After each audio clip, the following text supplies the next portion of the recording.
Então vamos lá, gente. Boa tarde, então. Hoje é o nosso encontro do grupo de neurobiomecânica, né, do dia 18 de agosto de 2021. Hoje teremos a oportunidade, né, temos a apresentação da Renata, que logo em seguida vai compartilhar conosco a apresentação. Mas antes disso, eu queria só passar uma chamada para vocês, que é relativo a esse evento, que é o Congresso da Sociedade de Controle Motor, né, que embora esteja ali, quer dizer, ele vai ser realizado pela Universidade de Auckland, né, na Nova Zelândia, ele vai ser online. Eu sei que já está todo mundo um pouco cansado, né, de cursos e atividades online, mas de qualquer forma é um evento muito interessante, de altíssimo nível. O nosso grupo de neurobiomecânica essa semana passou a ser seguido pela sociedade, né, internacional de controle motor. A gente ficou super contente aí, né, e na verdade até por conta, hoje, né, a gente tem a participação de um colega nosso, que é o professor Luigi Mochizuki, professor da Universidade de São Paulo, que trabalha com biomecânica, trabalha com controle motor, e ele participa agora da diretoria da sociedade. E é um evento que vai ter a participação de vários pesquisadores muito conhecidos, né? A gente poderia destacar aí o professor Mark Latache, né? O John Rothwell, que também trabalha bastante com estimulação magnética transcraniana, enfim. Então, se vocês depois tiverem oportunidade, eu vou deixar o link com vocês aí no chat, depois deem uma olhadinha com calma na programação, enfim, se vocês acharem que é possível participar, enfim, tá bom? Então era só mesmo para compartilhar o link e a chamada do evento, tá? Deixa eu interromper o compartilhamento. Renata, fica à vontade para compartilhar sua apresentação. Oi. Ok.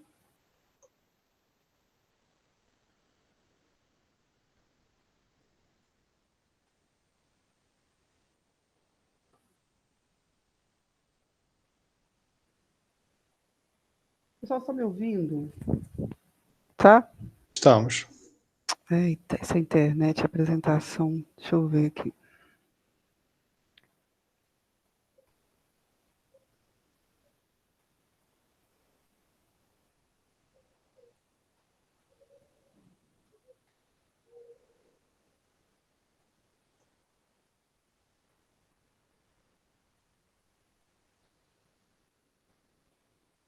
Desculpa a demora, pessoal, aqui.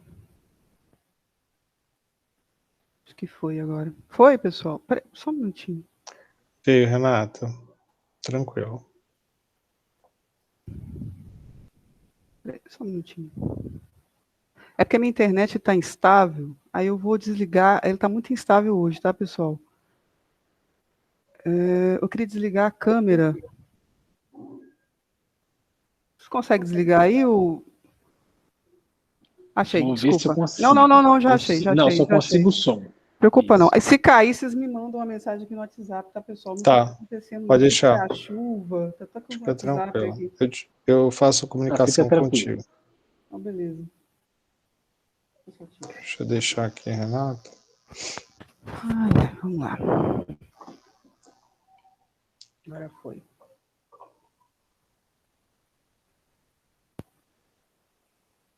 Pessoal, então... Oi? Pode ir, Renata. Foi, beleza. Gente, desculpa aí as intercorrências, normal, né? Mas a gente vai falar hoje, pessoal, da teoria da dominância dinâmica, através desse estudo do Steinberg. E, na verdade, esse estudo é um compilado de vários outros estudos que começou em 2001. São cinco estudos. E hoje eu vou trazer aqui para a gente hoje 3 deles, né? Na próxima apresentação a gente continua, porque é bem extenso. Então, é uma apresentação objetiva justamente para mostrar a base do estudo em relação à teoria da dominância dinâmica. Bom, vamos lá. Renata, se você quiser só maximizar a tela, tá? Naquela opção. Não? Não, naquela opção ao lado do zoom no canto inferior direito, se você quiser colocar a parte relativa à projeção. Ué. Tem 77% lá. Ela deve estar compartilhando a guia. Ai, desculpa, tá mesmo. Não, mas eu entendi o que você está falando. Vai ter que mudar. Não, mas não é... Olha, mas olha se vai melhorar. Olha se melhorou. Peraí, não, clica não no zoom, mas ao lado esquerdo do zoom. Tem 100% e tem uma opção de apresentação. Seu mouse... Ué, peraí, no zoom... Tem embaixo, 100%, não tem no canto inferior direito? Aqui que você está falando, você nessa tela? Na sua tela do... Você está vendo aí a tela, não está não? Tá não, Estou vendo né? sua tela, mas você não maximizou a sua apresentação. Tem umas opções embaixo, tem 4 opções embaixo ao lado do zoom, no canto inferior direito. Ô Marquinhos, eu acho que é a forma de compartilhamento. É forma de compartilhamento. Tá apresentando lá para ela. Não. Renata, você colocou como guia, como janela ou tela inteira? Usa a tela inteira, que aí a apresentação na hora que você colocar vai. Ah, tá. Deixa eu ver se vai melhorar.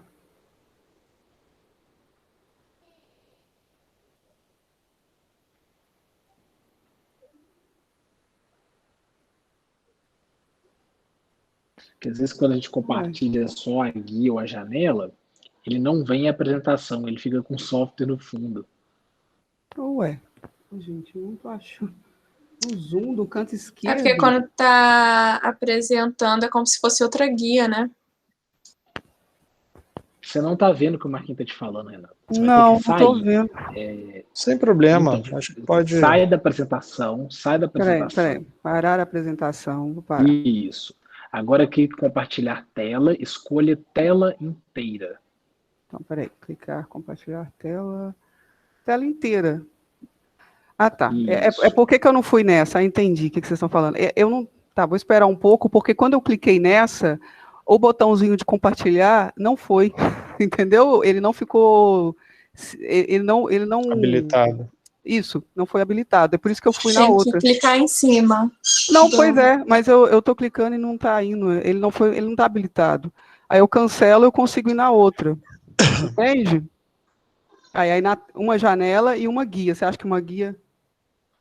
Não. Se você clicar naquele negócio que o Marco estava falando de apresentar, e aí clicar em Alt Tab para voltar para o Meet, e aí compartilhar a guia da apresentação, vai ficar em tela inteira. Peraí, não sei se deu para entender. Tá, não, peraí, eu vou em apresentar. Vai? Aí vai aparecer como se fosse uma tela, vai aparecer como se fosse uma guia, uma janela. Não, pois é o botãozinho de apresentar do Zoom, né? Aí ele expande e aparece tela inteira, uma janela e uma guia. Seguinte, é isso? Não, o que a Luísa falou é para você fazer o seguinte, antes de você compartilhar a tela, coloque o seu PowerPoint para apresentar. Pois é, Se você tiver colocado, você me fala. Peraí, Diogo, você está falando no... Maximizar a tela. No apresentar no modo de apresentação. PowerPoint. Isso. Assim que você fizer, você aperta Alt Tab e volta para o seu Chrome, para o navegador que você estiver usando. E deixa a apresentação no fundo. Peraí, deixa eu ver então. Eu vou no... Colocou em modo apresentar. Beleza, coloquei em modo apresentar. Alt Tab. Alt Tab. Escolhe o navegador. Você vai voltar para o navegador. Não, gente, não está indo, não. Vamos fazer o seguinte, então. Renata, porque a tela está muito ruim para vocês verem? Não, é porque não está passando. Aí você vai passar os slides e para a gente não passar. É por isso, não tem jeito. Aí o que você vai ter que fazer então? Não tem nenhum problema não. Tá.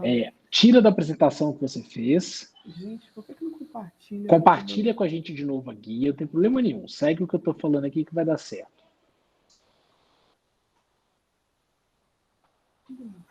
E apresenta para a gente pelo seu PowerPoint, sem usar a apresentação. Vamos no Roots. Vamos normalmente mesmo. Assim? Vamos fazer um negócio para a mais gente não atrasar. Isso. Sem eu colocar no modo apresentação. Isso. Sem modo apresentação. Vai assim mesmo, sem problema. Agora só diminui um pouco do seu zoom.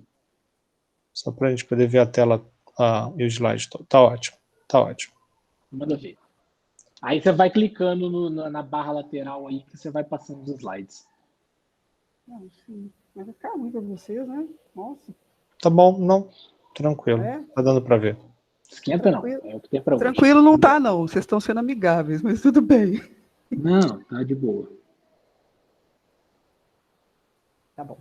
Foi aí? Tá dando para Tá. ver? Volta, Estamos. vai pro slide 1, que você tá no slide 2.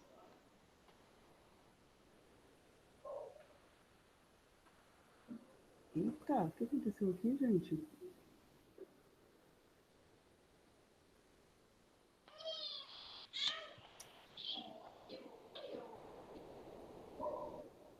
Pode deixar compartilhando, Renata. Peraí, gente. Só um minutinho. Aí foi. Se Vai você de- quiser me quiser- mandar a apresentação, eu passo aqui para você. Aí, beleza. Tá ótimo. Tá, beleza. Então vamos? Bora. Bora. Então tá. Aí então, esse artigo mostra, como eu já falei, uma série de estudos do... Alô? Estamos te ouvindo, Tá Renata. bom. Sai Tudo bem. É de 1 a 6 estudos. O que a gente vai apresentar aqui são 4 estudos, justamente para mostrar essa teoria da dominância dinâmica. Bom, iniciando então eles começam a indicar essa questão da especialização lateral, que é uma característica onipresente da organização cerebral, né, em humanos. Ele cita esse estudo de Gazzaniga, que fala justamente sobre a síndrome da desconexão, que são pessoas que têm epilepsia, que faz a calosotomia, né, que é a divisão entre corpos calosos, e que mostrou que, através disso, há uma especialização do cérebro, né, que mostrou que o hemisfério direito e esquerdo apresenta vantagens para diferentes funções. Por exemplo, características semânticas da linguagem, né, o hemisfério esquerdo, ou análises visuais e espaciais para o hemisfério direito. O que é interessante é que isso leva a uma cooptação de processos específicos que leva a reduzir a redundância, né, e assim aumentando os neurônios disponíveis para os circuitos locais. Que isso é bom, que é uma extensão sem custo, né, para o sistema.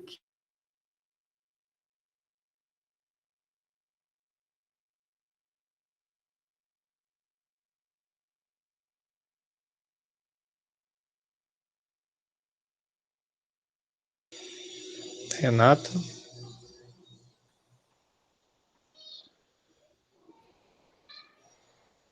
A internet está instável mesmo. Oi. Foi, agora veio. Voltou.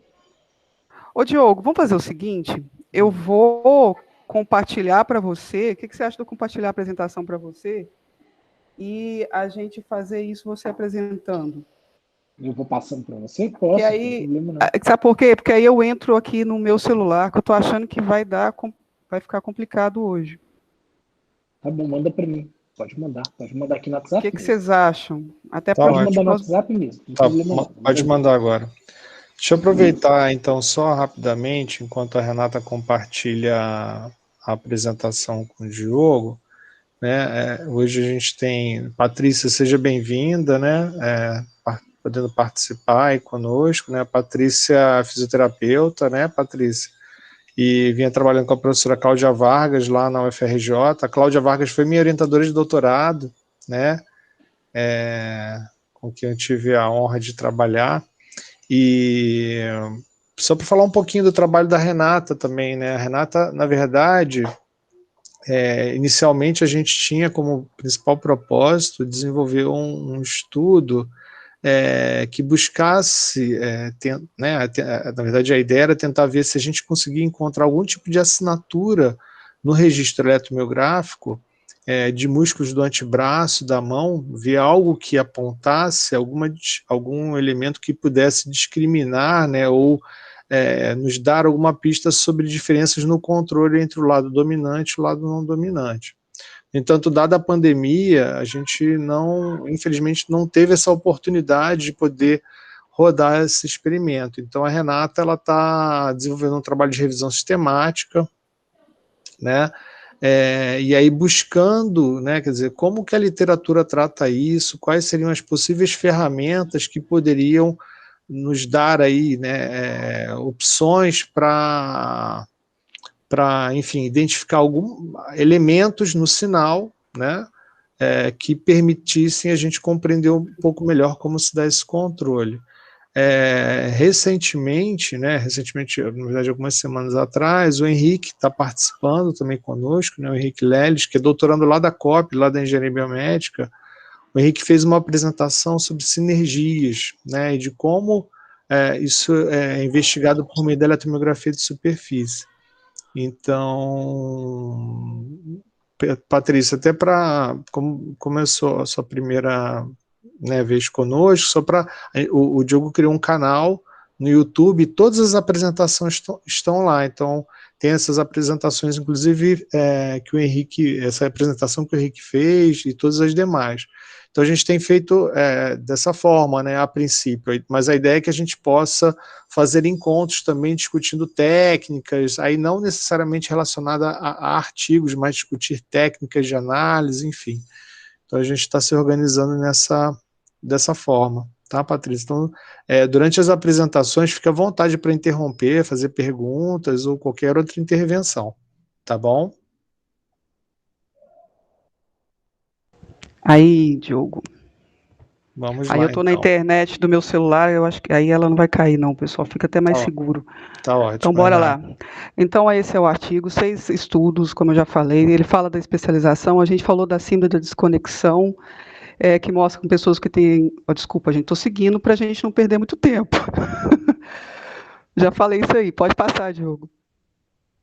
Aí a gente falou sobre a síndrome da desconexão, que são pessoas que têm epilepsia, né? Então eles fazem a calosotomia, que é a separação dos hemisférios, e aí mostrou a especialização de um hemisfério para outro. A gente citou que o hemisfério direito vantagem em relação às análises espaciais, ou esquerda em relação à linguagem. E que essa especialização dos hemisférios é legal, porque reduz a redundância, né, aumentando os neurônios disponíveis nesses locais, né, que há essa especificação, e que é uma extensão sem custo. Isso no sistema nervoso central. Aí, entrando em relação à lateralidade, em relação à preferência lateral, é importante falar que ela tem vários... pode passar, Diogo, por favor.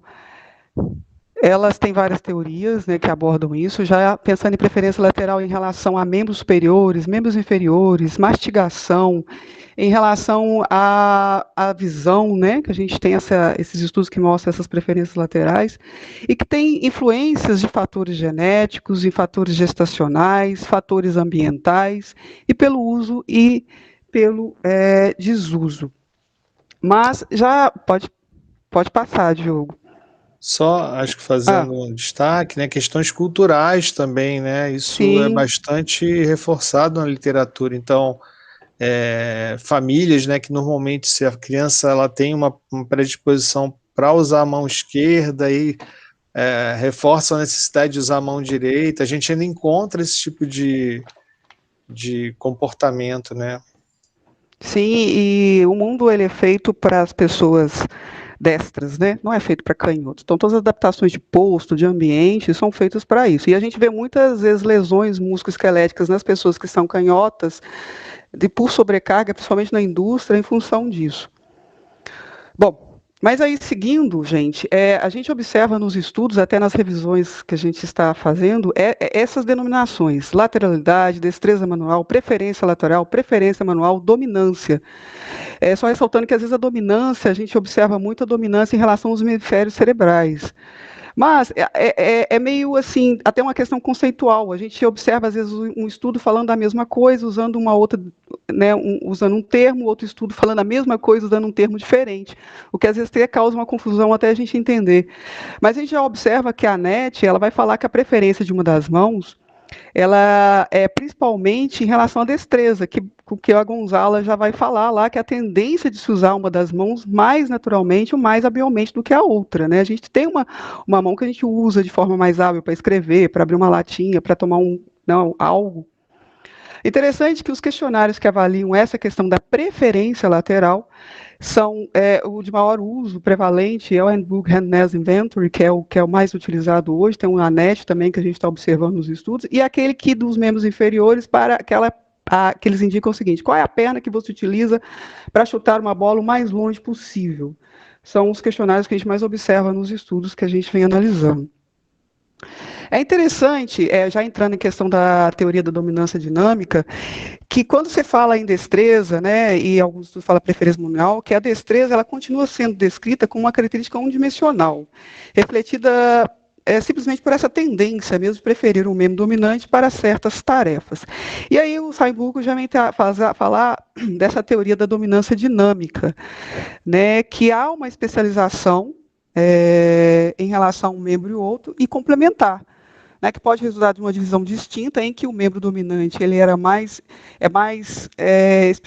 especialista em controlar a trajetória do membro, enquanto o sistema não dominante ele vai controlar a posição.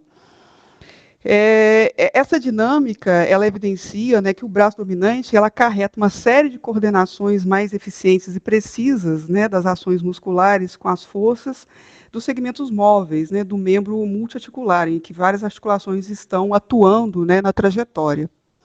E que o membro não dominante seria mais específico para controlar, sustentar, estabilizar, né, a posição. E a gente observa que nas tarefas do dia a dia, exatamente, né, parece ser isso mesmo, né, gente? Então, cortar um pão, bater um prego, abrir uma latinha, você estabiliza, geralmente, com o seu membro não dominante, e com o membro dominante você executa a trajetória do movimento. Pode passar, Diogo, por favor. Só uma curiosidade, Renata, eu lembro de ter já visto trabalhos, né, com essa questão que você colocou em relação ao controle de posição, né, do lado não dominante, né, ou do lado...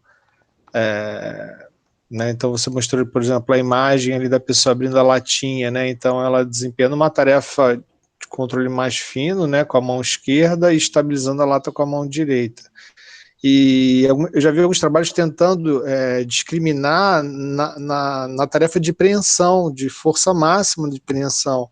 E é curioso porque tem assim, resultados bastante divergentes. Tem gente que não encontra diferença entre os lados dominante e não dominante, embora isso seja talvez muito mais explorado em destros.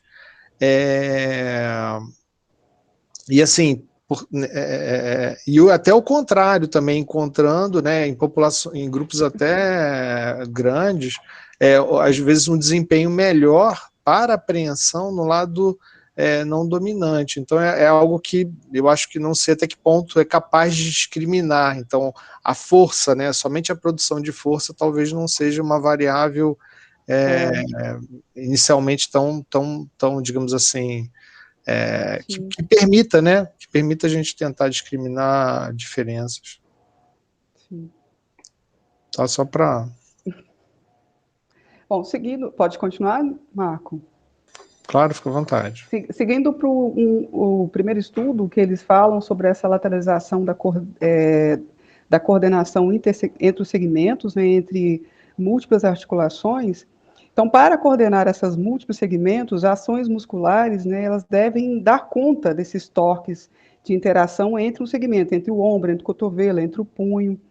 Então, bate com o que você está falando, né, Marco?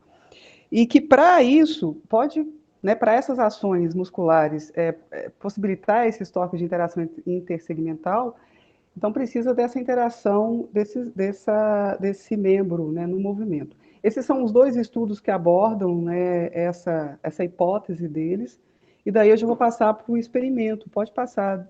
Eu estou tentando pular aqui, aí eu estou vendo que o negócio não está passando. O que está acontecendo? Passa para mim, por favor. Essa é a configuração experimental. Vou explicar essa, e aí eu não vou repetir essa explicação, porque em todos os estudos eles usaram basicamente essa configuração experimental, e a gente vê como que é bom ter dinheiro para fazer pesquisa, porque é um experimento caro. Mas eles usam essa mesma configuração, eles só vão mudar um pouquinho uma coisa ou outra, mas no geral, tá, gente, de forma bem sucinta, o braço ele fica apoiado na mesa, né, com um sistema de jato de ar que reduz o efeito da gravidade e da fricção. Aí um cursor, né, ele fica representado, representa a posição do dedo, tem um círculo inicial e um alvo, foram projetados em uma tela de retroprojeção horizontal, posicionada bem acima do braço. Aí fica um espelho posicionado paralelo abaixo dessa tela, que reflete a exibição visual, de modo a dar a ilusão de que essa exibição está acontecendo naquele plano, no plano horizontal da ponta do dedo. Bom, eles falam de um sensor, que é o 6DOF, que foi conectado ao segmento do braço por meio de uma abraçadeira, e também um outro sensor que fica no... Como é que chama, gente? No suporte de ar, que reduz essa gravidade e essa fricção. Beleza, gente? Aí, para esse primeiro experimento, né, para a gente testar a coordenação intersegmental, né, dessa teoria da dominância dinâmica, o que eles fizeram? Eles projetaram uma tarefa de alcance que faria vários torques de interação progressivamente maiores, né, na articulação do cotovelo, que variando o movimento do ombro que era necessário para atingir esse torque, mas mantendo o movimento do cotovelo constante. Então, ele fazia essa movimentação. Então, aí, seguindo já para a próxima figura. Ai, obrigada, Diogo. Já seguindo para a figura... Ô, Renata, Oi? eu que errei aqui, que na verdade eu queria falar um negócio, aí passei, eu tenho que sair da tela para abrir o microfone, enfim. Só para fazer uma observação... Desculpa, pessoal, pelo transtorno, é porque se eu não deixar meus 2 filhos ali na internet, eu não consigo apresentar, e a internet... Não, relaxa. Esse sensor 6DOF aí, na verdade, é um sensor com 6 graus de liberdade, tá? Então, na verdade, é um sensor que capta o movimento nos 3 planos de movimento. É isso que quer dizer esse sensor que foi utilizado. Obrigada. Tá bom? Só isso. Deixa eu voltar aqui para a apresentação. É interessante também, porque assim, vários protocolos, né, que buscam investigar aspectos, né, da biomecânica, seja dinâmica ou cinemática dos membros superiores, normalmente explora esse tipo de estrutura mesmo, né, normalmente observando movimentos no plano transverso, fazendo uso de dispositivos que diminuam o atrito, né. No entanto, assim, eu acho que talvez se distancie um pouco do que efetivamente a gente realiza, porque assim, quando a gente vai realizar um movimento, né, de alcance e preensão, o André vai falar logo em seguida, mas você está explorando mais de um plano de movimento, né? Então, claro, ali você tenta de uma certa forma minimizar o número de variáveis que estão envolvidas, mas de qualquer forma eu acho que dependendo, né, não sei se essa seria talvez realmente a melhor opção, mas de novo, né, quer dizer, talvez contemple aquilo que se está buscando no trabalho, enfim. André. Ô Diogo, esse sensor que foi colocado, você pode voltar um slide, por favor? Desculpa interromper, tá? Não, ok. Esses sensores no antebraço e no braço seriam sensores inerciais, semelhantes a esse Noraxon que você já tem aqui, isso. Esses leads, né, seria só para diminuir o atrito do punho em relação à movimentação. Tá. O torque seria calculado para os sensores também?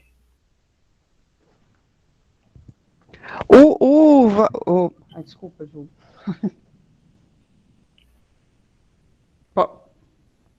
Pode falar, Renato. Eles falam que o cálculo, André, ele foi através de um corpo rígido do membro e que eles fizeram a soma do torque líquido, que é o próximo gráfico que a gente vai falar, que é a associação do torque de interação com o torque muscular. Entendi. Agora talvez até tenha condições de fazer um setup desse no laboratório, que a gente tem um elemento mais caro aí, que seria os sensores, o laboratório já tem, né? O resto é só montar a mesa e... Sim. Não, e assim, eu já visitei um laboratório que simulava esse setup, André, mas fazendo uso de, por exemplo, um suporte em que o braço ficava apoiado e que você colocava, por exemplo, um feltro embaixo e que aí diminuía bastante o coeficiente de atrito. Então, numa superfície polida, né? Então, isso seria viável, né? Até essa semana eu ganhei de um paciente meu que é engenheiro e é um dispositivo para colocar debaixo do punho, não sei se vocês estão vendo aqui, e ele diminui muito o atrito, exatamente para digitação, para evitar lesões repetitivas. Interessante. Dispositivo de acrílico né, que você coloca na sua mesa, numa mesa de vidro, por exemplo, ele diminui muito o atrito. Então, assim, poderia substituir isso é legal mesmo. os air leads ali, com certeza. Interessante, De André. repente já tem até condições de montar um setup desse no laboratório, né? Interessante, muito Você legal. pode patentear isso aí e vender para as empresas, né? É legal. Não, sério, bacana a ideia. Renata é a visão ergonomista dela, ó. Já tá olhando lá na saúde do trabalhador. Mas é legal o que ele fez, eu até pensei nos trabalhadores que têm dor de punho, a ideia é interessante mesmo. Esse dispositivo, esse paciente meu até patenteou, existe, até me deu o nome, depois se quiser eu te mostro. Eu quero, por favor. Deixou uma amostra para mim aqui para experimentar, eu achei Legal. bem interessante, entendeu? Tá bom, gente, pode prosseguir, desculpa. Obrigado, André, que isso. Bom, aí a figura 2, ela... Ah, tá, gente. Então, eles tinham 3 alvos, tá, pessoal? E o movimento do cotovelo é constante e variando o movimento do ombro necessário. Aí, na figura 2, ela vai mostrar os 3 alvos, tá? Com trajetórias da mão aí representadas. Eu estou passando o mouse aqui, mas não estou conseguindo, então... Aí, se o Diogo quiser... A precisão da posição final, então, elas foram iguais, né? Ligeiramente mais precisas, foram ligeiramente mais precisas para o braço não dominante. Então, se vocês olharem lá no finalzinho da bolinha, você vê que o braço não dominante não passou do ponto, né? Mas o caminho das mãos, né, foram diferentes para o braço dominante e não dominante. Os caminhos da mão dominante, a gente observa curvaturas mediais e laterais suaves, né, na direção do alvo, enquanto o caminho da mão no dominante mostra curvaturas opostas, que aumentavam da magnitude na medida que, né, no terceiro alvo, primeiro, segundo, terceiro alvo. Aí na figura 2B vai falar justamente desses toques que a gente está discutindo aqui, que é o toque de... aí tem o toque da linha contínua, é o toque líquido, né, o toque final, que é a soma do toque de interação e o torque muscular. O torque de interação é a linha pontilhadinha menor e o torque do cotovelo, do músculo, é a pontilhadinha maior. Bom, e aí, se a gente observar que a curvatura do caminho dominante, ele foi associado à flexão para frente do ombro, tá, gente? Então, houve mais flexão para frente do ombro, que acabou que levou um torque de interação substancial maior. Então, a gente observa ali na mão dominante um torque maior, final, que aí eles falam aqui que foi 50% desse final, né, foi contribuição do músculo, do cotovelo, e 50% da movimentação do ombro. E já no músculo não dominante, no braço não dominante, a gente observa pouco movimento do ombro e um torque de interação menor. Então, a gente for lá na figurinha do não dominante, a gente vê um torque de interação menor, que bate, né, com a hipótese do que eles fizeram, né, anteriormente. Então, então, observa que o não dominante, ele foi impulsionado quase inteiramente pelo torque do músculo do cotovelo, refletindo, então, uma estratégia menos eficiente, né, com maior gasto energético.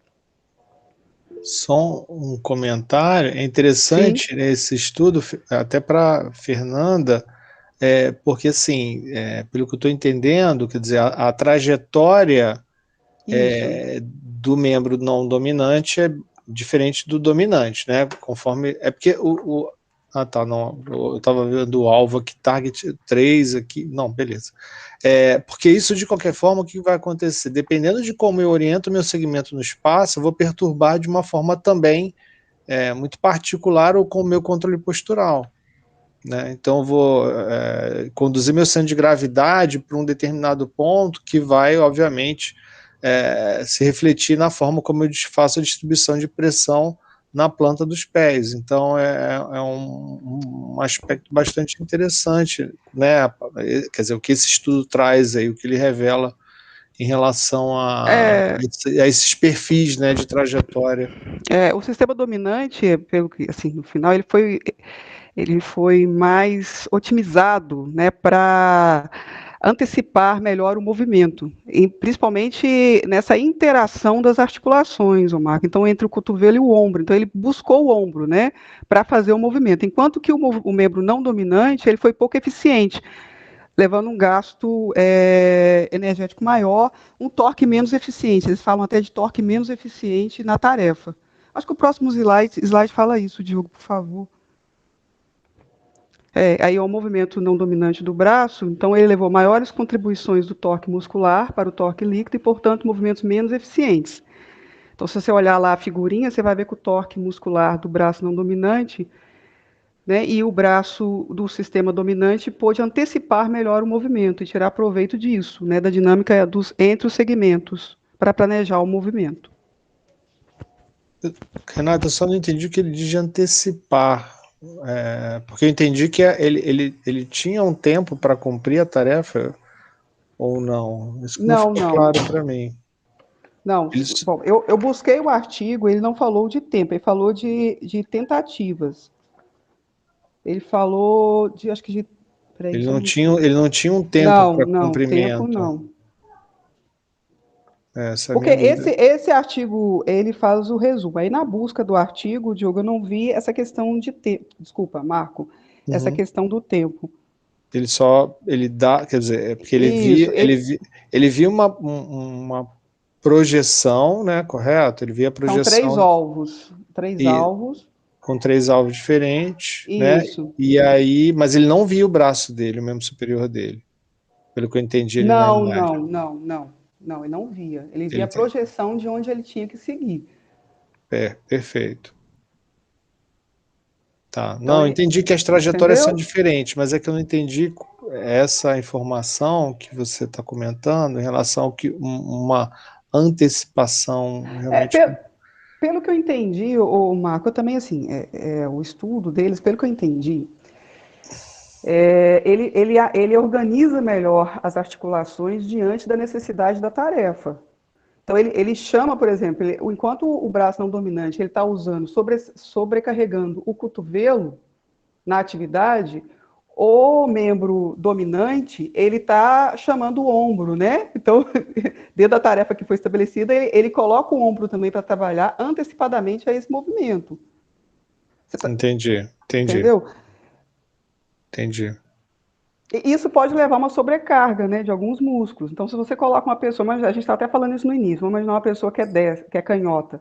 Você coloca ela numa tarefa em que ela é toda adaptada para uma pessoa que é destra, ela vai sobrecarregar, né, já que ela não tem esse controle melhor entre os segmentos das articulações, né, entre as múltiplas articulações, a articulação do ombro, a articulação do cotovelo, a articulação do punho, eu acredito que ela vá sobrecarregar um músculo de uma determinada região. É isso que eles estão falando. Então, você leva um torque menos eficiente. Enquanto que no braço dominante, ele consegue planejar melhor esse movimento. Perfeito. É o que eu entendi, tá, Marco? Não, obrigado. Não, é interessante. Eu acho que esse é um artigo que a gente depois tem que ler com mais calma. Ele é muito interessante. Sim. Obrigado. Na verdade, esse artigo que eu estou passando aqui, o Marco, ele é um resumo, como eu te falei, de 6 experimentos, entendeu? Então é denso. São 6 experimentos que eles... E aí, cada experimento levou à construção de um artigo. Perfeito. Então, eu estou só reduzindo, até para, de repente, para as próximas apresentações, a gente continua destrinchando isso, né? Porque é um trabalho legal de destrinchar mesmo. Tá ótimo. Aí, onde que a gente estava mesmo, gente? Espera aí. Ah, tá. Aí foi para a próxima. Foi como perdi aqui. Aí, pessoal, aí o que eles levam, então, a questionar? Então, se nesse caso, né, se o membro dominante, ele vai fazer um caminho legal, aí, vai seguir o caminho. Então, as curvaturas da mão dominante, ele tinha que ser independente dessas interações. Então, ele tinha que seguir esse caminho de forma independente dessas interações entre o ombro e o cotovelo. É a forma como ele fala. E daí eles desenharam uma tarefa em que eles colocaram um teste visomotor. Eu não estou vendo a tela, pessoal, já passou. Ah, tá, já vi aqui, beleza. Uma tarefa visomotor. Então, eles tinham... aí a figura 3, aí no caso, eles mostram uma medida da curvatura do trajeto da mão. Desculpa, gente, eu me confundi aqui. Desculpa, perdão, tá, gente? Desculpa. Voltando lá. Então, se esses toques de interação do caminho da mão, eles tinham que ser independentes dessas interações em relação à curvatura do caminho. Aí, nessa figura 3, eles mostram justamente a medida dessa curvatura do trajeto, a mudança de direção média entre as fases do movimento, né, aceleração e desaceleração do movimento, que são regredidas através do impulso do torque de interação da articulação do cotovelo. E aí, o que a gente observa? E como esperado mesmo, o caminho da mão não dominante, elas foram independentes da mão dominante, pessoal, da mão dominante, foram independentes da magnitude dos torques de interação, que é a primeira figurinha aí, ó, que está os pontinhos pretos.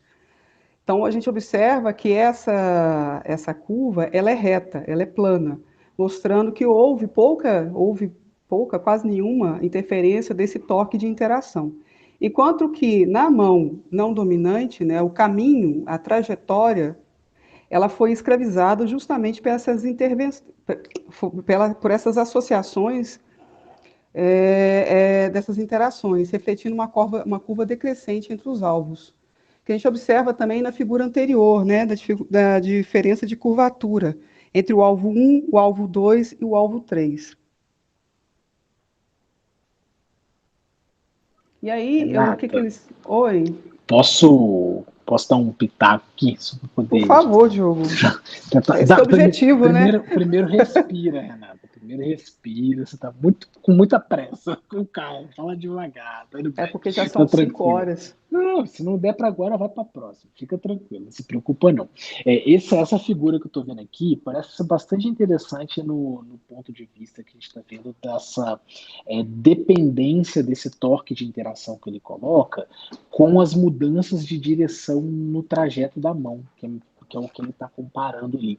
Então, no eixo X, igual você bem colocou ali, a gente tem uma quantificação de quantos graus, em média, essa mão se desviava no seu trajeto.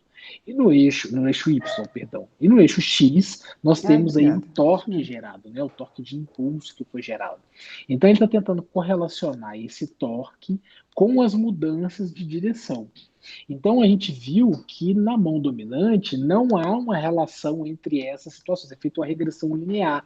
Essa correlação feita aí, a gente pode ver, até aparece assim o índice R, né, que é o tanto de ajuste desse modelo, a gente consegue ver que para os não dominantes, né, na figura da parte da esquerda, a gente tem que quanto maior esse torque, menor a mudança de direção. Isso é muito claro.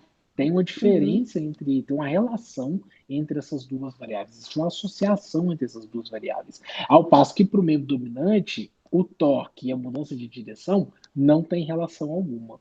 Então, o que isso poderia trazer de informação para a gente? Talvez até aquela questão mesmo que você relatou lá no início, do não dominante servir como um estabilizador. Então, ele consegue gerar muito torque, mas, ao mesmo tempo, ele não tem a precisão para controlar isso. Então, enfim, não sei se tem alguma relação com isso. O Marquinhos me corrige se eu estiver pensando errado, mas no dominante a gente vê que tem uma independência grande disso, ao passo que no dominante o torque interfere bastante na quantidade de movimento da mão. Não, acho que faz todo sentido, Joe. E aí é que assim, eu tô pensando muito na questão de como, se a pessoa desenvolve essa tarefa na posição de pé, né?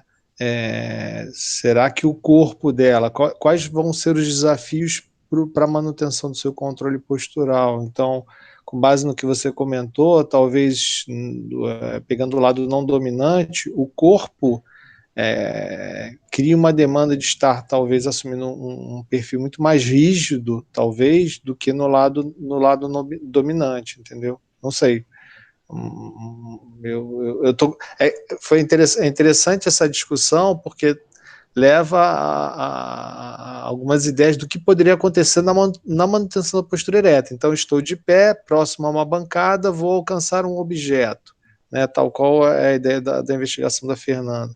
Quer dizer, dados esses resultados, esses perfis, como que eu vou sintonizar o meu controle postural, né, para que eu consiga realizar essa tarefa de forma com a qualidade necessária, né? Mas... Ô, Marquinhos, eu preciso fazer uma correção no que eu falei aqui, que eu olhei no gráfico aqui agora e vi que eu falei uma coisa errada. Na verdade, assim, quanto maior o torque, não é que é menor a mudança de direção, não. Na verdade, ele muda até o sentido, né? Que esse negativo aqui é o sentido da direção. Então, a gente consegue observar que torques maiores têm essa direção de ampliar aqui a mudança, né? A variação no valor, mas também no sentido. O sentido fica diferente. Então é isso que a gente está vendo aqui, que quanto maior o torque, ele inverte o sentido ali das mudanças de direção. Mas é interessante a gente ver essa associação. Segue lá, Renata. Quer que passe para o próximo?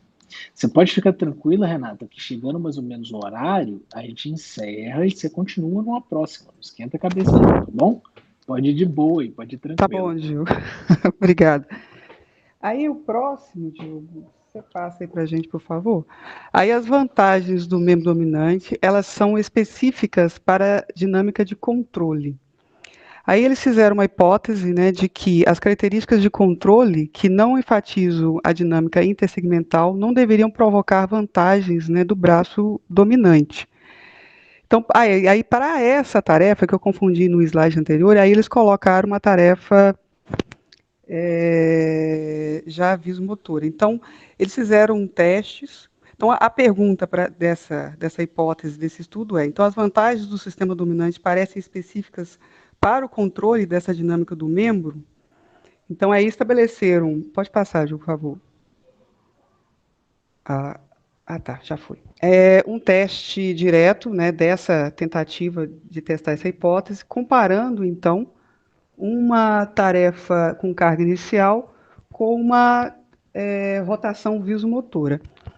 Então, eles adaptaram uma carga inicial excentricamente posicionada, né, que produziu novos torques de interação, com uma adaptação de uma rotação visomotora de 30 graus, que não alterou a dinâmica da tarefa. Então, os sujeitos eles realizavam uma tarefa de alcance em 8 direções, centralizadas em 8 direções, adaptando uma rotação visomotora de 30 graus, ou uma carga inicial excentricamente posicionada, fixada nessa braçadeira do antebraço.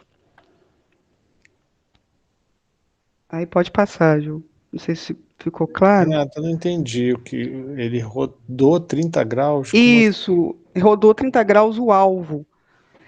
Uma tarefa, ele posicionava uma carga excentricamente na braçadeira para continuar fazendo os torques do movimento, dos alcances em 8 direções, né? Então ele posicionava 8 pontos, 8 alvos, e ele fazia esse movimento de alcance. Isso é uma tarefa. A outra tarefa, ele fazia uma rotação visomotora para alcançar esse alvo, nessa tela de projeção. Então, ele tinha que rodar a cabeça 30 graus, né, os olhos, para enxergar a posição do alvo. Perfeito. Entendeu? Tá, tinha que ter uma movimentação, de cabeça, tá. Isso, que aí eles colocaram viso, por isso que eles falam rotação visomotora, de 30 graus. Tá. Beleza? Tá, não, tranquilo. Então tá. Aí a figura 4A, passou aí, gente? Aí a figura 4A, lá em cima, ó, tanto a linha pretinha, ela mostra o final do teste, o primeiro teste, e a pontilhada, o final do teste. A pretinha de um lado o lado dominante, né, e do outro lado, mais cinzentinha, é o lado não dominante.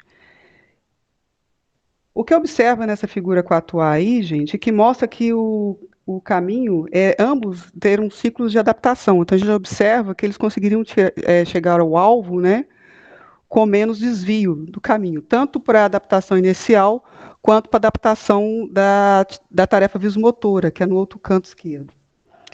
Aí a figura 4B, aí embaixo, pessoal, vai mostrar o seguinte, que é a medida da linearidade entre um eixo menor e um eixo maior, que estão relacionadas, né, plotadas com o ciclo de movimento, dessa média de 8 tentativas, né, tanto para a tarefa visomotora, quanto a que tem a carga, essa carga excêntrica, que a gente posicionada excentricamente, ao longo da sessão de adaptação e a média, né, de todos os assuntos. Então, para ambas as condições, houve adaptação, e o erro diminuiu progressivamente. Então, se a gente olhar os dois gráficos, a gente observa que o erro houve uma adaptação progressiva dos indivíduos em relação à tarefa. Porém, o que eles indicam aqui no artigo, tá, pessoal, que conforme essa hipótese dele em relação à especificidade do controle na dinâmica do movimento para o braço dominante, que o braço dominante ele apresentou uma adaptação mais completa a essa carga inicial. Se a gente observar o gráfico, até o Diogo, se quiser explicar melhor, acho que né, em ambos Mas em relação à adaptação visomotora, né, que eles falam ali da adaptação rotacional ali do outro lado, essas adaptações elas foram semelhares, tanto para o membro dominante quanto o membro não dominante. E aí eles falam, né, que... Dá um enter aí, por favor, Diogo. Isso, que aí o sistema dominante ele parece ter vantagens específicas para essa dinâmica do controle desse movimento. Justamente que ele é específico para isso, né? Quando você coloca outras, como essa adaptação da cabeça a 30 graus, ele é semelhante ao membro não dominante. Fiquei pensando aqui nas ferramentas, né, com as quais você, Henrique, está trabalhando, olhando esse comportamento em relação à questão da trajetória, né? Na medida que vai acontecendo uma otimização na trajetória, né, com a repetição, de que forma aquela rede, né, muscular se comporta. De que forma as sinergias se interferem, né? Se ajustam, né? Se ajustam, né? Seria muito interessante. Sim, Renato, não tem nada para poder te explicar aqui do gráfico, não. Acho que é isso mesmo. A única dúvida que eu fiquei do que apresentou aqui no gráfico é que ele coloca ali eixo, é uma relação do eixo maior com o eixo menor. Não sei exatamente o que seria isso. Não sei se é o eixo que ele está traçando do deslocamento, né? Isso, Gil, foi o que eu entendi. Vertical, e ele faz uma relação de proporção, né? Porque se desloca mais na vertical, mais na horizontal, essa razão ela se altera de negativo para positivo, dependendo aí do... Enfim, mas aí tem que ver na leitura lá direitinho. Mas no contexto é isso aí. Com o passar do tempo ele vai se adaptando e vai se tornando mais eficiente mesmo, parece. Não, eu fiquei até... vai lá, André. Então a gente poderia dizer... Seria correto então dizer que no membro dominante existe uma adaptação mais eficaz em relação à execução da tarefa, porque pelo menos a figura A parece que mostra isso, né? Ele mostra o primeiro ensaio com a linha contínua e o segundo o ensaio final com a linha pontilhada. Então ele executa uma mesma tarefa, um deslocamento por uma distância menor, né? Parece que indica uma melhor eficácia do que no membro não dominante, que tanto a primeira tarefa como a última tem um trajeto até semelhante, tem uma certa adaptação, mas parece que essa sinergia é melhor efetuada no membro dominante, ou não? Poderia falar isso? Aparentemente sim, André. Eu não cravaria, porque eu não vi nenhuma comparação estatística desses valores. Por exemplo, eu vou marcar aqui na tela para você ver. Esses dois grupamentos aqui, nessa parte do ciclo aqui, ele parece que está bem diferente um do outro. Talvez se a gente testar estatisticamente aqui, vai rolar alguma diferença. Esse aqui também parece que está bem diferente um do outro. Em alguns momentos, eles não são tão diferentes assim, em alguns ciclos. Então, não sei se talvez faltou uma ferramenta estatística só para poder bater o martelo, né? Porque visualmente, eu concordo com você, parece sim. Mas principalmente nessa figura A. Na figura B, a gente vê que tem alguns que já se misturam mais, igual esse aqui se mistura, esse aqui também se mistura, a gente tem alguns aqui que eles já estão mais juntos, né? Mas eu, a princípio, visualmente, eu concordaria com você. Para atividade com carga, né, Diogo? Para atividade que colocou a carga excêntrica, né, da tarefa. Não é isso, André, que você estava falando? Que é o que o artigo está aí, sim. André, ele tá no início aí, o artigo que mostrou esse estudo, ele é bem extenso também, sabe? É um estudo grande, então é interessante ver se tem algo mais específico disso, mas eu não me lembro deles terem falado. Eles falaram para a carga inicial essa adaptação melhor da tarefa. Essa carga excêntrica, né? Porque dificultar a execução da tarefa mesmo. Porque quando você pensa numa tarefa mais ampla, aí eu acho que já tem vários conjuntos atuando. Não sei se é isso.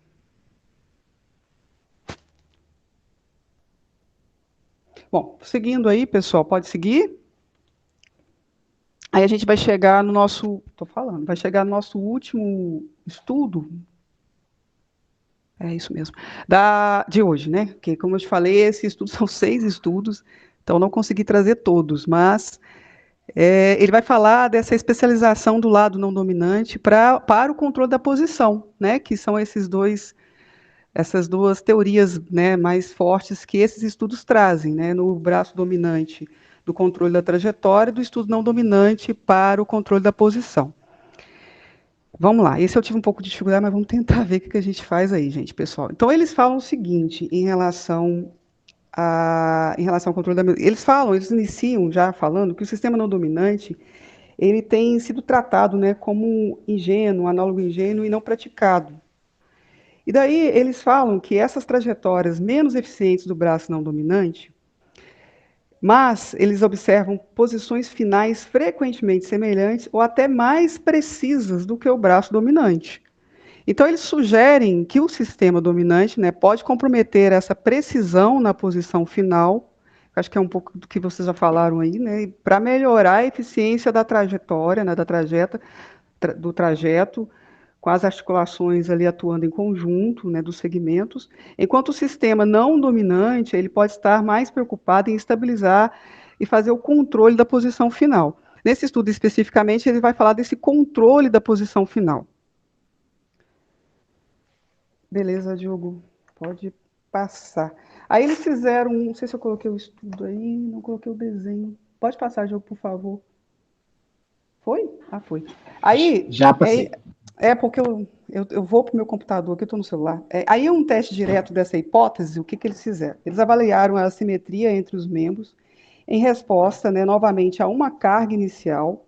Eles falam que essa carga inicial foi inesperada, aplicada durante movimentos uniarticular, tá, gente? Aí, no caso, é uma só articulação.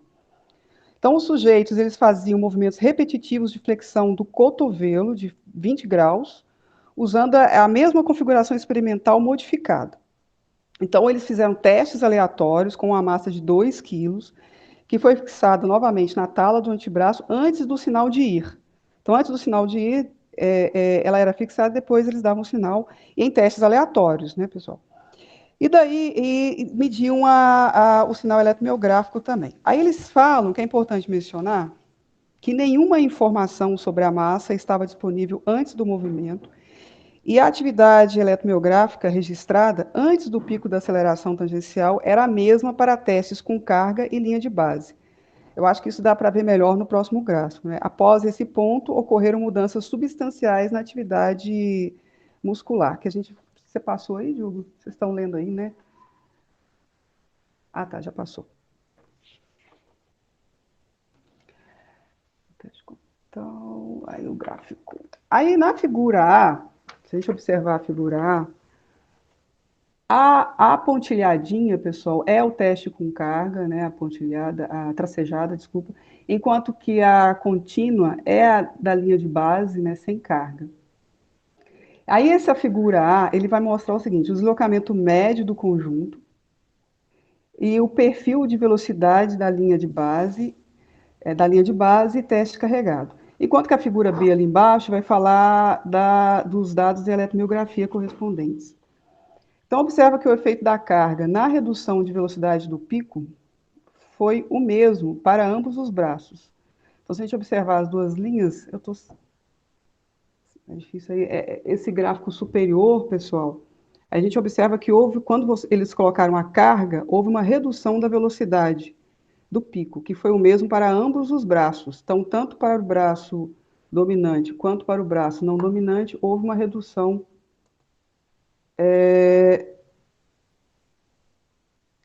em relação a essa perturbação. Só que a resposta em relação à compensação dessa carga para ambos os braços foi associada a uma redução da atividade do músculo extensor. Então, se a gente olhar lá no gráfico inferior da eletromiografia, Diogo, se você quiser pôr lá o mouse, você já está colocando, né? Isso. Houve uma redução do músculo extensor, resultando em uma fase de movimento de velocidade flexora prolongada. Então, se a gente olhar no gráfico inferior, a gente vai observar, em relação à parte tracejada, né, com traço, gente, que é a parte que tem a carga, e a parte que está sem esse traço é a parte de linha de base. Então, quando você colocou a carga lá embaixo, a gente observa que o ancônio, que é o músculo extensor que eles estavam medindo na eletromiografia, ele reduziu. Em ambos, tanto dominante quanto não dominante. vocês olharem aí com calma e observarem esse gráfico, às vezes é difícil de observar. Então tem que ver que a parte que tem o traço é a parte de linha de base, que é a parte com carga, e a sem o traço é a de linha de base. Renata. Desculpa, Marquinhos. Não, vai lá, Diogo, vai lá. Eles monitoraram o bíceps e o ancônio, isso mesmo? Isso mesmo, isso que eu entendi. Eu também fiquei com a mesma dúvida, mas foi o que eles monitoraram. E uma fase de flexão uma fase de flexão do cotovelo de 20 graus. E pelo que eu entendi, Diogo, esse gráfico superior, esse gráficozinho menor aí da linha de cima, do gráfico de cima na A, ele mostra a velocidade. Então, quando eleva, né, quando a curva eleva, seria a velocidade do movimento extensor. E quando abaixa, a velocidade do movimento flexor. Quando eu li o artigo na íntegra, eu entendi isso, tá, Gil? Aí eles falam... Quanto a velocidade, quanto a parte do ancônio, que eu acabei de achar na legenda aqui, que realmente ele colocou aqui embaixo, ó, bíceps braquial positivo e o ancônio na fase negativa, né? A minha pergunta é se nesse meio do caminho o ancônio teria, sei lá, importância mecânica tão suficiente assim para ser ativado de forma significativa, né? Porque pensei a mesma coisa. Né? O André entendeu o que eu tô pensando. Mas eu pensei a mesma coisa. Eu ia até perguntar para o André, existe ancônio ainda nos seres humanos? Ô, gente, não, eu fiquei com a mesma dúvida, que bom. Eu falei, não, mas isso é bom a gente trazer para discussão, para a gente realmente tentar entender assim, o que está sendo colocado, porque você fazer uma comparação de uma ativação eletromiográfica de um bíceps com ancônio, sim. Cara, você está comparando laranja com banana. Concordo, Diogo. E eles vão mais além. Aí, Diogo, eles falam que essa redução da atividade do extensor, o ancônios, resulta numa fase de movimento de velocidade flexora prolongada. Aí eles citam aí esse gráficozinho menor aí, e essas setinhas lá em cima, ó, as setinhas lá em cima na figura 5A. Tá vendo o gráfico menor? Ele tem duas setinhas lá, da tracejada. Imagina o ancônio sendo um potente músculo capaz de gerar um freio excêntrico. Não vai rolar. Não, mas não é aí nesse círculo, não, ô Diogo, é lá em cima. Lá em cima, você circulou aí e fala. Você entendeu? O exemplo que você está colocando aí do ancônio sendo um freio do movimento. Ele tem capacidade para isso que eles colocaram. Não entendi porque eles mediram do tríceps, né? De repente porque o resultado ia ser diferente. Então, a resposta do extensor, então, ele é refletido na rajada do ancônio, aí eles continuam ligeiramente menor, né, nesses testes carregados na figura B. Então, eles falam que para o braço não dominante, isso resultou, aí eles falam o seguinte, né, em relação à teoria, que isso resultou em uma compensação de carga efetiva, de modo que não ocorreram diferenças significativas na precisão da posição final do movimento. Se você olhar lá o ponto final do movimento, no braço não dominante não ultrapassou do ponto, lá no gráfico A. Enquanto que, no gráficozinho A, no gráficozinho da figura A, petitinha aí, enquanto que no braço dominante, esse ponto ele foi ultrapassado. Então, não levando a uma compensação efetiva dessa carga. Eles também falam que nesse braço dominante, né, se você olhar lá na figura da eletromiografia, onde até circulou, Diogo, houve um aumento significativo do músculo flexor, que prolongou substancialmente a fase de aceleração do movimento flexor, no braço dominante, que você já até circulou lá. Só ressaltando também que eles falam do overshoot do braço dominante, que ele ultrapassou, né, dentro dessas análises em relação ao músculo extensor, músculo flexor, na coordenação de uma única articulação, ele ultrapassou o ponto final, e que mostrando justamente lá aquela linha lá nesse gráficozinho menor na figura A superior. Aí eles falam, né, que enquanto o braço dominante mostra uma coordenação mais eficiente para movimentos multiarticulares, e que não foi o caso desse experimento, que esse experimento ele mostrou que o braço não dominante, ele é específico mais para esse posicionamento final aí, né, do ponto final. É isso, pessoal. Aí, em relação aos estudos, é isso. Mais alguma dúvida em relação a esse gráfico? Eu acho assim uma coisa tão... É uma pena que por conta de um experimento bacana desse, monitorando um músculo que talvez está confundindo mais do que ajudando a gente a entender. Enfim, não sei, pelo menos é uma visão inicial que eu tenho aqui. A gente pode falar que, como eles compararam o mesmo músculo nos dois lados, isso talvez ganhe mais significância, entendeu? Porque eles compararam o ancônio do lado não dominante e do lado dominante. Fiz um lado dominante. Vira um erro sistemático, né? Vira um erro sistemático, mas assim. Sim. Sei. Não levo muita fé, não. Bom, e daí, Diogo, para a próxima, passa para a próxima, por favor. Só um minutinho, mamãe está acabando, tá? Aí a próxima, aí eles falam justamente, então, é isso que a gente veio falando nesses estudos, ressaltando que o sistema de hemisfério do membro... Peraí, filhinho. Sistema hemisfério membro é especializado no controle de diferentes características do movimento, é obtido por meio de mecanismos neuronais distintos, e que o sistema dominante parece especializado para controlar a trajetória, o não dominante na posição dos membros. Achei interessante essa frase aí, né, que em vez de ver o sistema dominante como geralmente melhor do que o seu análogo não dominante, sugerimos que cada sistema é especializado para processos únicos. É isso, pessoal. Desculpa, gente, os inconvenientes da apresentação. Se Deus quiser, isso um dia vai passar. Filhinho, agora Não, é interessante porque esse autor talvez seja um dos poucos, né, que se debruça sobre discriminar mais claramente, né, o papel das articulações proximais, né, das partes proximais e distais entre os lados dominante e o não dominante, né, que é uma coisa que a gente está, de uma certa forma, explorando em várias tarefas, né, como vocês estão fazendo, o próprio André com relação aos pacientes com lesão de ombro, né? Eu fiquei bastante curioso a partir dessa sua apresentação, Renata, com os possíveis resultados que o André eventualmente deve encontrar com os pacientes que ele está, né, com os sujeitos que ele está avaliando com lesão de manguito rotador, né? Essa questão da otimização também, pensando um pouco também no próprio trabalho da Fernanda, né, na medida que a pessoa repita várias vezes a mesma tarefa de alcance e apreensão, de que forma, embora a gente não vai ter um controle de trajetória, né, a gente vai ter um controle de parâmetros cinemáticos aí de velocidade, aceleração e tudo mais, né, mas de qualquer forma são pistas muito interessantes, né, que dizem como que se dá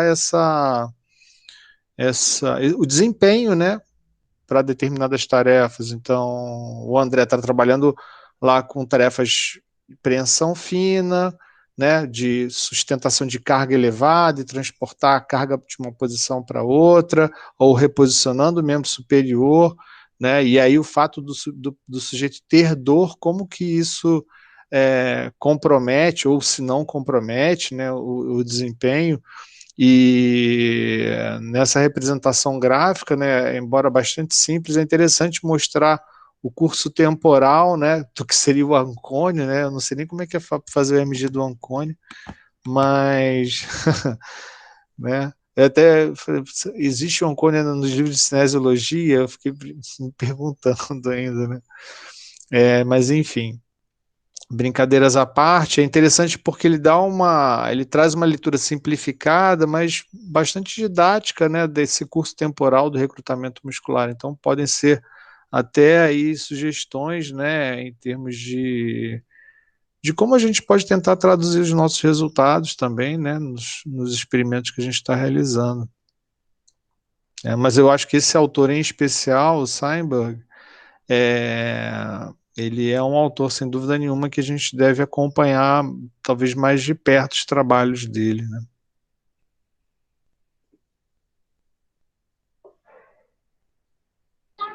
Acho que o setup dele foi bastante interessante, né, Marquinhos? Para a gente poder pensar em toda essa configuração, essa ideia dele conseguir perceber trajetos diferentes, né, de mão dominante para mão não dominante. Então, isso já é um ponto bastante interessante. Isso, acho que o único senão mesmo, se bem que foram vários estudos, né, que a Renata apontou, acho que o único senão mesmo que a gente pega é essa situação da MG, que foi um tanto quanto pouco usual, né, digamos assim, para a gente poder pensar até mesmo nesse monitoramento. Eu estou tentando pensar na descrição lá da CNIAM para poder pegar o ancônio. Não tem descrição lacaniana para isso, se eu não estiver enganado. E se dependendo do nível de atividade, de quantos graus, né, de desviar no movimento, se a tarefa dinâmica não vai tirar o sensor de EMG de cima do músculo, que já é um músculo pequeno. Então tem algumas questões que são contraditórias, né, que eu acho que vale a pena a gente discutir. A gente vê que não é um artigo tão novo assim, né, acho que desde 2003, me parece, se eu não estiver enganado, né, Renato? Porque eu É isso faço mesmo. o olho rápido. Então, assim, vamos ler com Esse é um moderação. compilado dos artigos, esse 2006, esse Não, artigo o que ele estudou. compilado. E esse que ele estudou, acho que é Ah, sim, 2003. isso mesmo, Né? isso.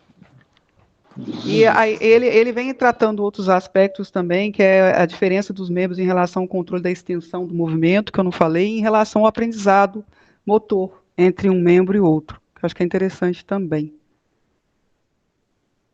Mas eu não abordei esses estudos aqui.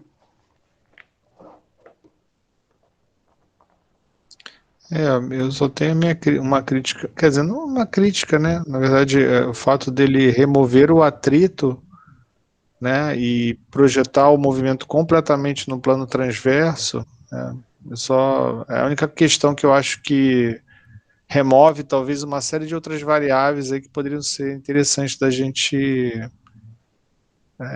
digamos assim, estabelecer alguma né, assim, uma leitura a partir do que a gente faz efetivamente no dia a dia, né? Quando a gente faz qualquer movimento de alcance e preensão, muitas vezes a gente está explorando mais de um plano de movimento. Então, mais nesse sentido, já que ele tinha, né? Mas de qualquer forma, enfim, para o controle da tarefa era o que ele. Aí eu fiquei até imaginando, de novo, pensando nos pacientes do André lá, né? Você removendo o atrito, como que minimizando os efeitos da gravidade, removendo o atrito, como que é o desempenho desses pacientes, né? E aí, de repente, vale realmente você sugerir o uso desse dispositivo que você trouxe aí, André? Então, de repente, o paciente, né, vai ter a sua atividade laboral lá, envolve, né, usar o computador, enfim. Será que isso poderia contribuir? Né? Fica à vontade, André. Eu fiquei com bom, para variar, eu fiquei com algumas dúvidas, né? No experimento, ele basicamente avalia os movimentos, né, a parte de cinemática, num plano horizontal, né? Avanço, antero-posterior ou lateral, né? Esquerdo, direito. Se você tem sensores inerciais, por que você tem que pensar numa situação mais próxima da prática real do dia a dia? Por que você não avalia realmente nos três eixos, né?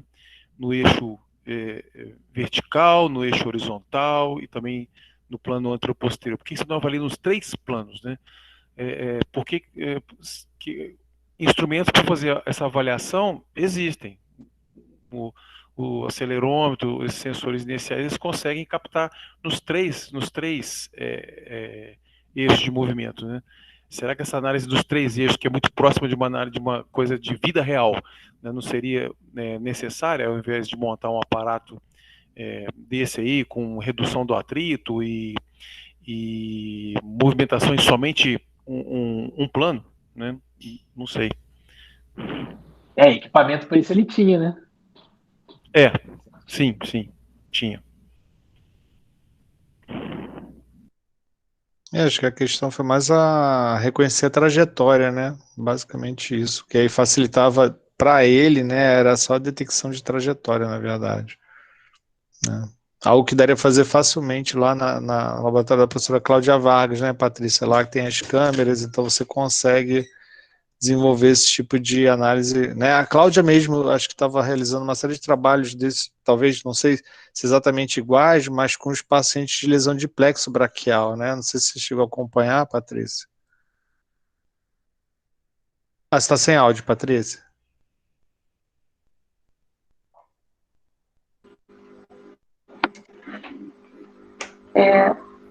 Eu não cheguei a acompanhar os experimentos, né? Eu levava mais os pacientes, né? E via mais as apresentações. Entendi. Por causa do entendeu? Mas realmente lá eles tinham ajudaria para fazer, né? Eles têm um sistema de cinemática bem robusto, né, para poder fazer esse tipo de análise, né? Legal.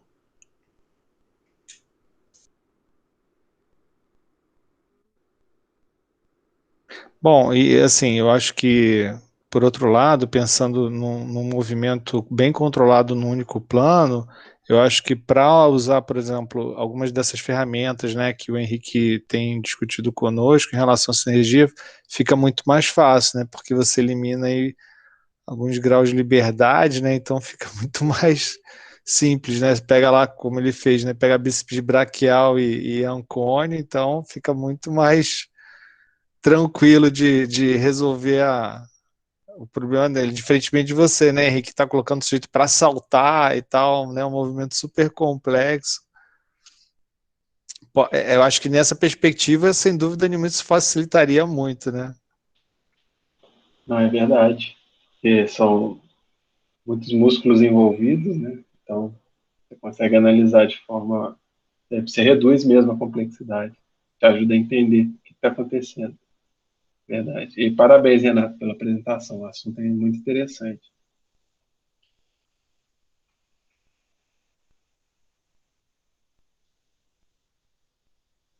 Mais alguma pergunta? Tivemos alguns problemas técnicos, né? Mas tudo solucionado. Eu voltei aqui, pessoal. Estou tentando agradecer o Henrique, mas problema técnico bastante. Ô, Diogo, obrigado pelo respira. Uma dessa para Renato. Renato, respira, Renato. Vou te pôr para fazer a apresentação com dois meninos aqui atrás de mim, tá? Vou te pôr para fazer a apresentação com 2 meninos atrás de mim, um cachorro aqui embaixo. Minha hora vai chegar. E de um artigo que é complexo, né, pessoal? Vocês viram aí que aborda outros 6 artigos. Mas tá bom, foi ótimo, foi legal falar sobre ele mesmo. Obrigado, Henrique, obrigado, pessoal. E a gente está junto aí, mesmo estando separado. Obrigado, Renato. Parabéns. Obrigado. Então, acho que podemos encerrar, né? A gente tem sido bastante rigoroso, né, com os nossos horários, aí como teto às 17h30. Então, mais uma vez, obrigado pela presença de todos. Seja bem-vinda, Patrícia, quando tiver disponibilidade. Fique à vontade para participar das nossas reuniões. A próxima semana, a Fernanda chegou a mandar o calendário para mim. Não tenho em Semana mãos. que vem é o Bruno. Semana que vem é o Bruno. Perfeito. Perfeito. Tá.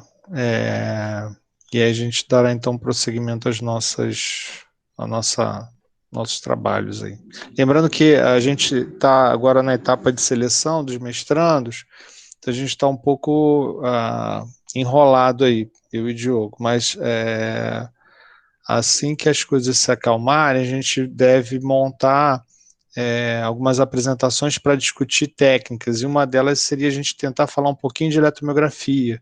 Então, eu tenho um pouquinho de experiência, o Diogo tem experiência, o Henrique tem experiência, então a ideia é que a gente possa falar um pouco de questão de aquisição, né, um pouco de processamento, os cuidados, né, que a gente deve ter no uso desse tipo de ferramenta, enfim. Então, a ideia é que a gente também instrumentalize o grupo com algumas ferramentas básicas que são, né, do nosso, digamos, cotidiano, né, que a gente tem usado com maior frequência. Então, assim que possível, a ideia é que a gente possa estar trabalhando também dessa forma, né, não somente com a apresentação de artigos, mas também a gente discutindo diferentes técnicas.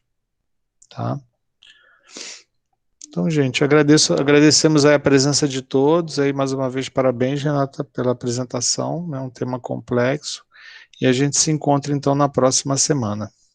Tá? Tenham aí todos então um excelente final de semana, né, um complemento de semana, e até a próxima quarta-feira. Um grande abraço a todos. Obrigado. Boa tarde a todos. Tchau, tchau.